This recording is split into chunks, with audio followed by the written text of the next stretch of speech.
Alright mga ka-IT, excuse me. So ngayon, i-join naman natin yung, since may nag-error yung server core ko, so proceed muna tayo dito sa file server ko ngayon. So andito tayo ngayon sa file server ko. If you can see, the work group is na yung niya is naka-work group pa, hindi pa siya naka-join doon sa ating Active Directory. And also na-set ko na yung static IP address niya. Since na-set natin yung static IP address niya, pero yung preferred DNS natin is hindi pa natin na-add yung IP address ng domain controller natin. So, ang gagawin natin ngayon para ma-join yung computer na to is click mo muna yung IP address, double click mo yung Ethernet adapter, and then go to tayo sa properties and select mo na yung IPv4 and then go to your properties. After sa properties, na-set natin yung static IP address. Since dito, yung preferred DNS, isa-set natin yung IP address ng domain controller natin. So, 192, if you remember, 168.1. So, .1.201, right? So, ito yung natin. So, to make it sure, so, minimize natin yung file server natin. So, punta tayo doon sa natin, domain controller. So, ito yung domain controller natin. Check natin yan. Makikita nyo sa taas, ZDZ01. So, yan. Ito yung IP address niya. Dito natin siya ipo-point para ma-recognize yung natin, file server natin. Okay? So, the file server, so 201. So, alternative, so pwede kayo maglagay ng Google public DNS server nila. So, sa akin, hindi ko muna nilagay. Hit OK ko lang. Hit OK. And then close. And then close natin to. And then doon sa work group, i-click nyo lang to. Click nyo yung work group. After nyo maklik yung work group, click nyo lang tong change. Then after to change, instead of work group, i-click mo lang yung domain. Okay? So, domain. So, ipapakita ko muna sa inyo. So, punta ulit tayo. Before ko i-change yan, punta ulit tayo dito sa ating domain controller. So, nasa isang host lang siya muna ngayon. So, after nito, magko-configure ako ng isang workstation para i-connect din natin sa sa Active Directory natin. Okay?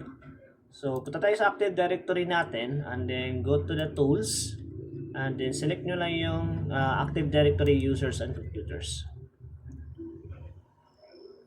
Okay, antayin nyo lang. And then, para hindi kayo malirapan next time, yung Active Directory users and groups, pwede nyo i-right click dito at pin to this taskbar. Okay? So, para yun, mas madali na lang. And then, kung mapapansin mo dito ngayon, so wala pang first newly joined computer, dito siya bibilong. So, mapapansin mo ngayon, wala pa. So, wala pang computer. So, punta muna tayo dun sa file server natin. Ito, file server natin. So, input lang natin yung domain name. So, pwede lowercase and then pwede din po capital case. Yan. Okay lang natin yan. Yung administrator credentials ilagay nyo dito. Okay? And then yung default password natin. Siyempre, huwag kakalimutan. And then, okay. So, dapat mag-welcome nyo siya. Example, welcome to zalua.com.domain. So, ito kayo lang natin yan. Okay? And then close. And then, okay, we can restart now. And tala natin matapos ng restart.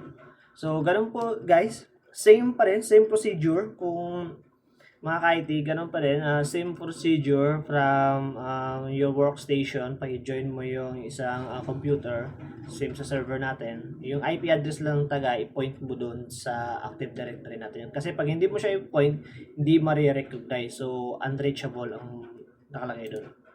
So, punta tayo dito. Action, so delete. Full screen muna natin. So, mapapansin mo ngayon, meron siyang ganito. FS Administrator. Right? So, ang ilalagay mo na password to, since same lang tayo ng password. Yan. Lagay. Okay. Tanong natin. So, kanina, yung pangano niya is work group. Ngayon, pagpunta mo dito sa local server, ang nakalagay na dito is yan, itong domain natin. And then, punta tayo dun sa natin, sa domain controller. So, kanina, wala pa yung computer. So, I expect na meron ng computer dito ngayon. So, titignan natin. Okay, so wala. So, try natin action and then refresh. Oh, see? Right? So, lalabas na yan. So, lalabas na ito. So, ito yung newly created natin. Newly joined computer natin. So, sa ngayon, hindi pa tayo nag-create ng user. So, in the next video, in the next upcoming videos natin, mag-create tayo ng mga objects. So, objects belong yung, yung users and groups. Yun yun. Yun yung objects na babanggit ko. Okay? So, thank you. Alright mga kaiti, ngayon mayroon ako newly created na VM lang to. Pero i-join natin to. So, mapapansin nyo ngayon, ito yung workstation. So, ang pangalan ng workstation na to is dito. So, saan siya hosted? Hosted siya sa, sa desktop ko. So, ito yung Windows 11. So, mapapansin nyo, ito yung evaluation for 90 days. So, ang unang gagawin natin dyan, since ito yung workstation natin, anong unang gagawin niyo dyan is mag-create tayo ng local account. So, the most important talaga, mag-create kayo ng local account in case na gusto nyo itong pag once meron kayong nag-troubleshoot kayo and then need nyo ng local account instead of domain account. So, parang meron kayong dalawang options. Is pwede kayong gumamit ng local account or gamitin nyo yung domain controller na account. So, ang gagawin natin dito ngayon is i-change natin, i-point natin yung DNS doon sa domain controller natin para ma-join ito itong computer to. But before that, ang unang gagawin natin is mag-create tayo ng local account. Okay? So, kung mag-create tayo ng local account, type lang nyo lang ang CMD and then right-click lang kayo dito, run as administrator. And then hit yes nyo lang. So, after that, ang gagawin nyo is, tayo nyo lang, yan. So, kung mapapansin nyo, need user. So, isa lang, ito yung natin, default. So, ang gagawin natin is mag-create tayo na another account. So, net user. So, create tayo na ZTech. Ito yung local account natin. And then, yung password niya, ZTech 2020. Lagay lang natin 26. And ganito. And then, /add. Okay? So, yan. Na-add na siya, pero ito, na-add to as regular user lang or standard user. So, gusto natin i-add ito doon sa doon sa administrator group.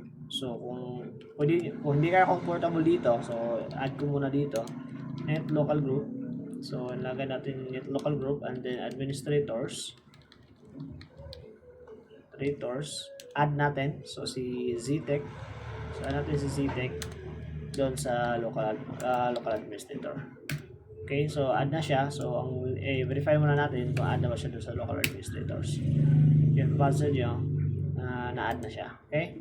So, exit na natin yan.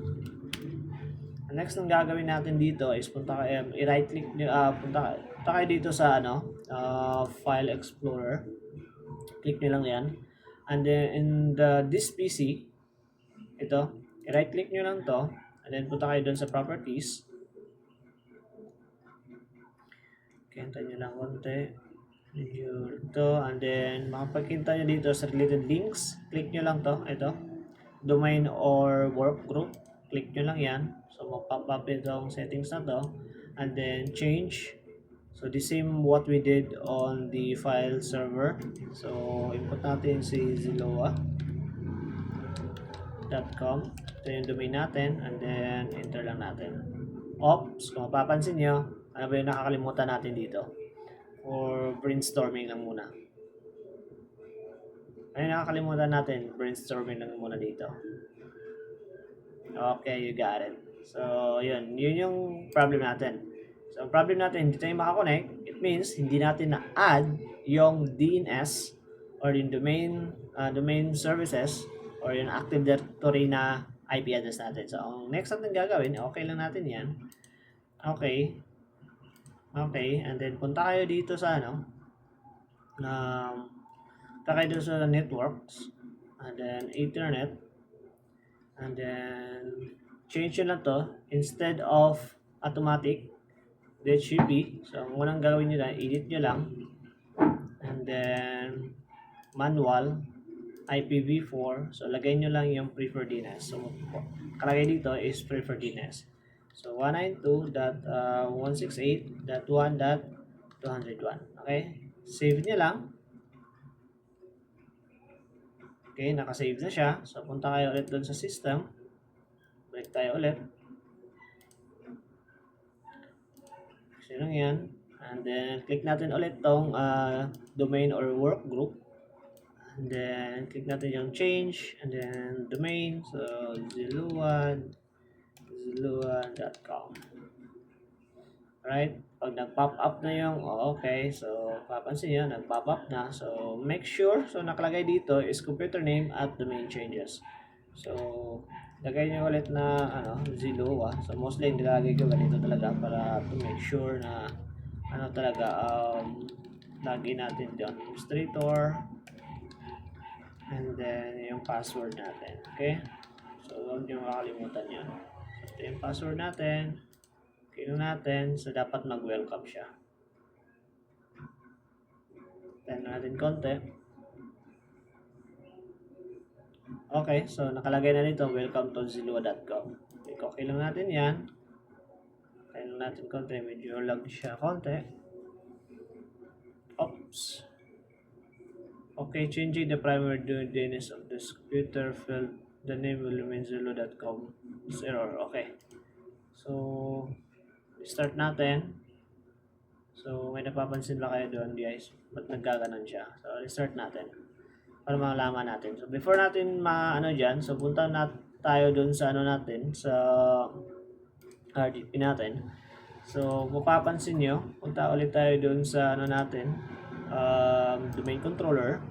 So, we need to verify kung yung yung computer newly join natin is lumabas dito. Okay? So, and then, punta tayo dito sa users and groups. Ito kasi na-pin ko na dito. Okay, so mapapansin nyo, ito yung newly created natin. Alright? So, yun, yung workstation 1, santayin muna natin.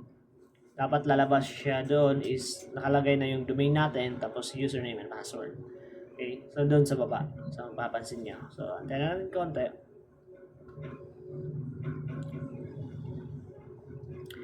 Natin. So, ito lang. So, ganito yun. Ganito yung mga ka-IT para kayo, i-join nyo yung workstation nyo. So, mapapansin nyo dito ngayon. So, ito yung niya kanina. And then, balikan nyo dito. So, other user. So, mapapansin nyo, sign in to this domain. So, pag nag-create tayo ng user account dun sa domain controller natin, tapos i-login natin dito, I hope na makakalagin tayo. Okay? So, in the next video, we will teach you on that.